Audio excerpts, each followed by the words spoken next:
Bryce Dusky reporting from the 2024 Cattle Industry Convention and NCBA Trade Show. We're talking now with the 2024 Beef Quality Assurance Feedyard Award winner. That is Adams Land and Cattle of Broken Bow, Nebraska.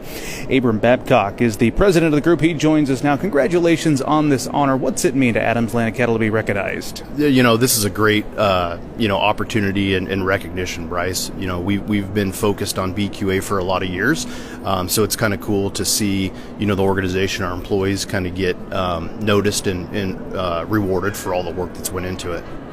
How do you all implement beef quality assurance practices into the day-to-day operations? Yeah, so our mission is to produce high quality and safe and sustainable beef, and really, BQA is foundational to that. So when we bring in a new employee, day one, we train that employee individually on BQA, and they're BQA certified. It doesn't matter if it's, somebody that's going to be handling cattle, a heavy equipment operator, somebody in the office. We think it's very important that they go through that process. They understand what our best practices are, and know why we do the things we do.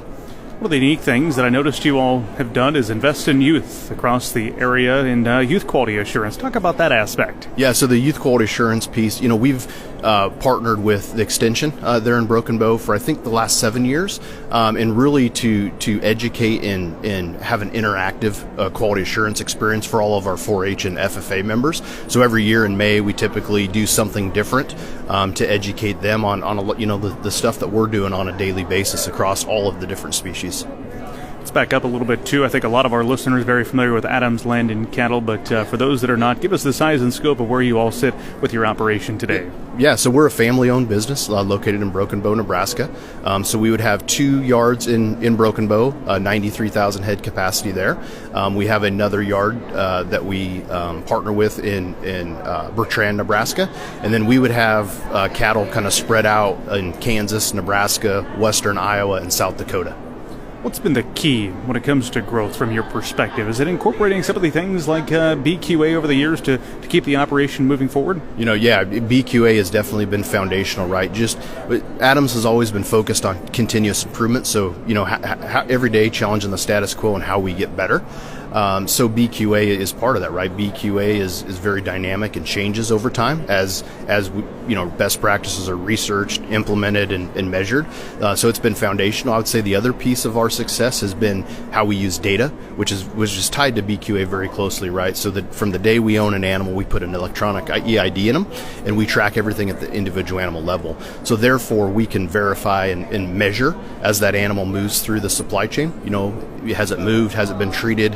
What's happened to that animal? And then as that animal goes into the packer and going to go into the food supply chain, we have an electronic verification process that verifies that those best practices have been followed, that animal's clear on any type of drug residue before it goes into the food supply chain.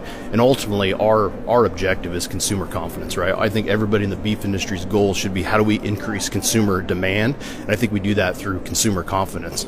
Of course, you hear a lot of things down here at the Cattle Industry Convention each year about where's the beef industry headed. You get kind of the sense of how things sit. As you look toward the future, is it the data side that excites you most about opportunities in the industry? Yeah, the things that excite me most, I think people are realizing the value of data and how we have to be able to share data through our horizontally integrated production system to ensure that consumer confidence. And I see the industry finally having those conversations. I see in real life data sharing happening between cow-calf, feedlot, packer, back to the cow-calf producer. And to me, those opportunities excite me, because I think it allows us to continue to grow the beef business. What else is on your mind down here in Orlando, Florida? Yeah, just looking forward to, there's a lot of people down there, a lot of good conversations, strategic conversations that can be had. In a lot of things in the beef industry, I think moving in the right direction. So I'm just, anxious to hear kind of where everybody's at. And it's a lot of fun to hear from different segments. I was just in a media training that was a lot of cow-calf producers to hear kind of how they're approaching their businesses and the challenges they face. It's important for every segment of our industry kind of to understand what the others are going through so we can all move in the same direction. Let me wrap up with this. What do you like about the beef industry and the work that you do? Yeah, it's It's a great protein source. I think it's, probably the most demanded protein source in the world. And to be, able to be part of that and part of the story and all of the good things that have been done in the beef industry over the years, it's just a fun industry to wake up to and, go to work in. Congratulations to Adams Land and Cattle here, the 2024 BQA Feedyard Award winner. We've been talking with Abram Babcock. He is the president of Adams Land and Cattle down here at the 2024 Cattle Industry Convention and NCBA Trade Show. On the Rural Radio Network, I'm Bryce Duskett reporting.